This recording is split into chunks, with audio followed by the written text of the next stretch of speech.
Welcome to medical physiology lectures. तो cerebral dysfunction के science के चैप्टर को कंटिन्यू करते हुए, क्योंकि जिसमें हमने आपको disturbance in tone and posture अपने पहले चैप्टर में समझा दिया, डिस्टर्बेंस इन इक्विलिब्रियम से रिलेटेड हमने आपको पहले बताया। आज हम लेंगे डिस्टर्बेंस इन मूवमेंट। तो मूवमेंट से रिलेटेड क्या डिसफंक्शंस होते हैं सेरिब्रल रीजन्स में। पहला है अटैक्सिया। अटैक्सिया पे हमने फुल चैप्टर आपको पढ़ाया हुआ है, आप वहाँ से उसमें से नोट्स ले सकते हैं, समझ सकते हैं।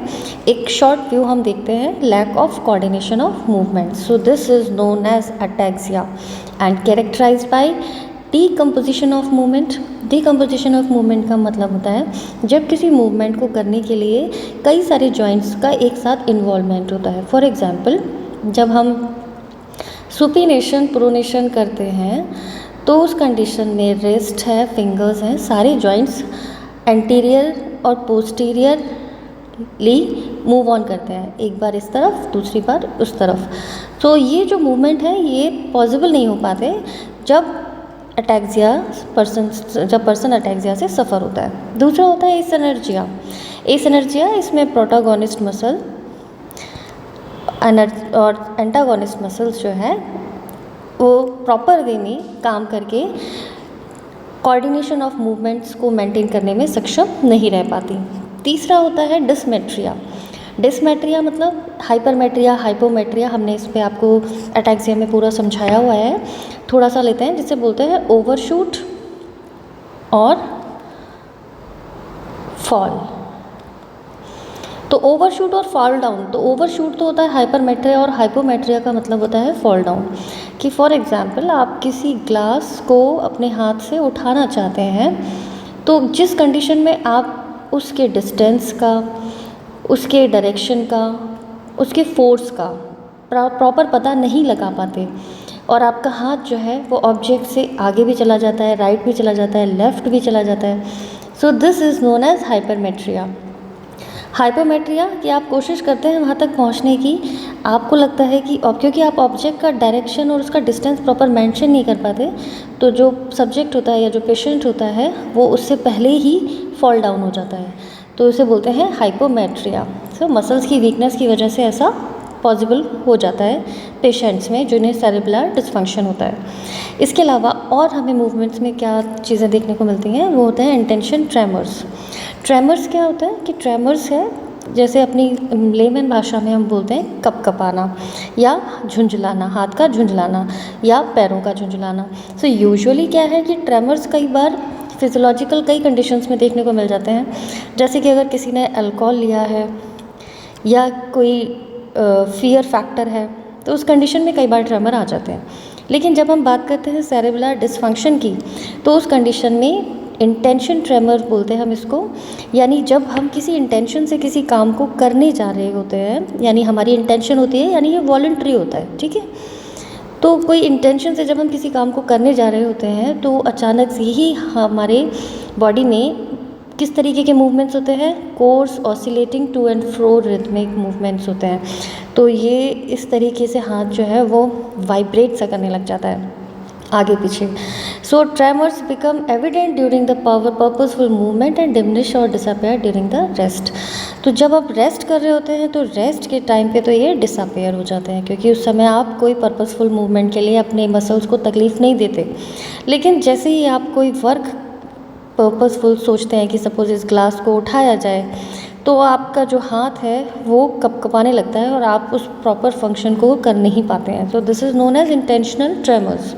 सो tremors become more marked as hand approaches to the object. जैसे ही हाथ किसी ऑब्जेक्ट के पास पहुंचता है, तो ये ट्रेमर की वजह से अगर आप इसे पकड़ भी लेते हैं तो ये पूरा ग्लास जो है वो आगे पीछे होके झुंझलाने लग जाता है, अपनी लेमन लैंग्वेज में अगर इसे समझें तो।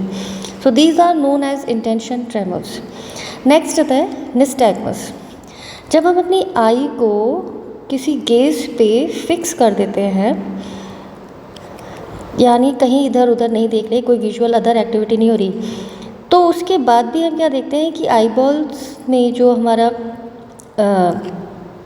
आईबॉल्स का जो ये मूवमेंट है वो आगे पीछे, यानी आईज किस तरीके से होगी, इधर होगी, फिर कई बार किस तरफ होगी, इधर होगी, फिर बार बार इधर और इधर होगी।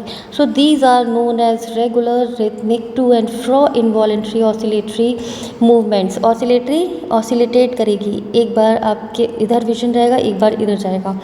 और बेसिकली ये तब होगा जब आपके आसपास कोई भी मूविंग ऑब्जेक्ट नहीं है। भाई मूविंग ऑब्जेक्ट होता है तो अपने आप ही आपकी आई साइड, आपका विजन उस तरफ पहुंच जाता है। लेकिन अगर कोई मूविंग ऑब्जेक्ट नहीं है, आपने किसी एक जगह गेज फिक्स किया है, उसके बावजूद भी अगर आपकी आई बॉल जो है इधर उधर मूव कर रही है, टू एंड फ्रो मूव कर रही है, this condition is known as nystagmus. So this occurs due to incoordination of extraocular muscles.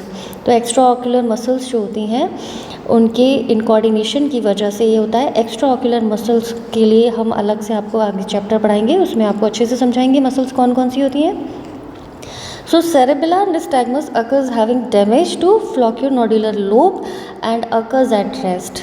यानी ये कब होता है? Rest time. आपने कहीं एक जगह देख रहे हैं, आपने कहीं एक जगह गेज फिक्स की हुई है, आप कोई मूव नहीं देख रहे, कोई मूविंग ऑब्जेक्ट को नहीं देख रहे हैं, उस कंडीशन में ऐसा देखने को मिलता है। और during the damage of flocculonodular lobe, ये बहुत इंपॉर्टेंट MCQ क्वेश्चन है, ऐसा कब देखने को मिलता है यूजुअली। नेक्स्ट आता है डिसआर्थरिया और स्कैनिंग स्पीच। डिसआर्थरिया यानी बोलने में परेशानी हो रही है, तो इसमें क्या होता है? Occurs due to incoordination of various muscles और structures involved in speech. Speech में इन्वॉल्व होने वाले बहुत सारे मसल्स के जब कोऑर्डिनेशन में दिक्कत होती है, तो जो पर्सन है उससे उसकी जो स्पीच होती है, वो स्कैनिंग होती है, उसे डिसआर्थरिया बोलते हैं। स्पीच इज स्लर्ड, रुक रुक के बोलता है, अटक अटक के बोलता है, लंबा यानी प्रोलॉन्ग, यानी कैसे कि जो वो अटक रहा है, वो जो एक पार्ट है वो कभी कभी बड़ा हो जाता है, किसी चीज़ पे अटक गया तो वो प्रोलॉन्ग हो गया। And explosive with pauses at wrong places, और किसी सेंटेंस को कंप्लीट करने में जहाँ उसे प्रॉपर रुकना चाहिए था, वहाँ की बजाय वो कहीं और अपना स्पीच का ब्रेक ले रहा है। So this is known as pauses at wrong place. So this is about dysarthria. Next is astasia. Astasia ये टर्म बहुत अच्छी है, इंपॉर्टेंट है, याद रखिएगा। कई बार वो MCQs में पूछते हैं कि refers to unsteady voluntary movements. तो अनस्टडी वॉलेंट्री मूवमेंट्स को बोलते हैं एस्टेसिया। नेक्स्ट आता है एक साइन जिसे बोलते हैं चारकॉट्स ट्रायड। चारकॉट्स ट्रायड मतलब 3 चीज़ें मिलके जो बनता है, यानी ये एक सिंड्रोम है जिसमें निस्टैग्मस भी होता है, इंटेंशन ट्रेमर होता है और स्कैनिंग स्पीच हो। तो अगर आपके पास कोई पेशेंट आता है जिसमें निस्टैग्मस भी पॉजिटिव है, इंटेंशन ट्रेमर भी पॉजिटिव है, स्कैनिंग स्पीच भी पॉजिटिव है, तो आप क्या बोलेंगे? The person suffer from Charcot's triad. And this is seen in disseminated sclerosis causing disturbance of connection of cerebellum with brain stem. तो जब ब्रेन स्टेम का कनेक्शन सेरेबेलम से डिस्टर्ब हो जाता है, तो उस कंडीशन में ये तीनों चीज़ें जो हैं वो पर्सन में देखने को मिलती हैं, और उस साइन को बोलते हैं Charcot's triad. So I hope कि related to movement cerebral dysfunction जो है वो आपको अच्छे से समझ में आया होगा। आई होप कि इससे रिलेटेड क्वेश्चन के आंसर आप दे पाए। सो अगर आपको चैप्टर अच्छा लगा, समझ में आया और इससे जुड़े और चैप्टर्स पढ़ना चाहते हैं तो हमारे साथ जुड़े रहिए। Please like and subscribe my channel. Wish you all the best, good luck to you. मेरे नोट्स टेलीग्राम लिंक पे अवेलेबल हैं, आप उसे ज्वाइन कर सकते हैं। Thank you, best of luck.